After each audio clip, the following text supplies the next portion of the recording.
Yammata ya za a yi na zama naki. Yammata ya za a yi na zama naki. Yammata ya za a yi na zama naki.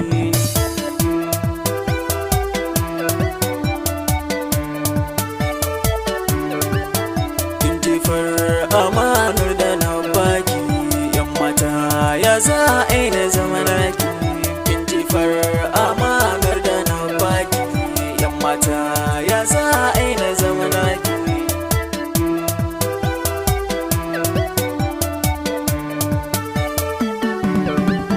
Amanar zuciyata na ɗauka na danka a hannunki, duk a satona ke ce wacce zaki bani shauki. Abin da jike yawa sauran masoya, mamaki a soyayya a baya na zamto tamkar wani ɗan zaki ne na jari. Idan na barki zai fi min sauki ne na jari a zuciyata, yanzu na barki ya fi min sauki.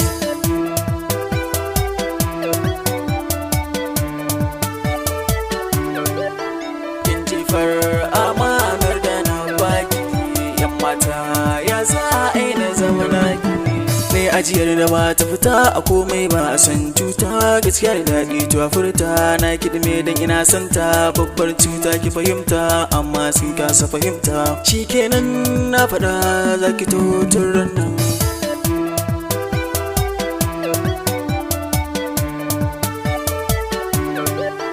Kin jefar amanar da na baki.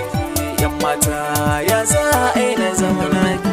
Mai tsalle na da raso soyayya na shige gaya, tafiya ta rana na haɗu da ya mai kyawun tarbiya.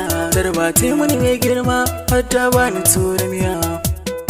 Yar gidan manya ce kuma mai ilimi ce.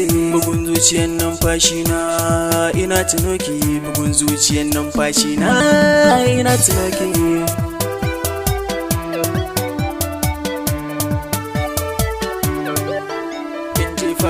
Amanar da na baki.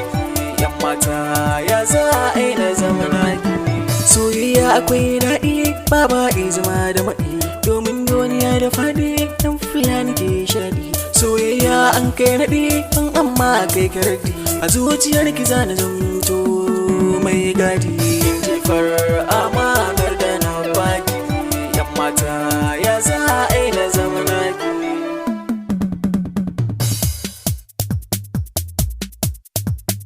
Yammata ya za a yi na zama naki. Yammata ya za a yi na zama naki. Yammata ya za a yi na zama naki. Yammata ya za a yi na zama naki.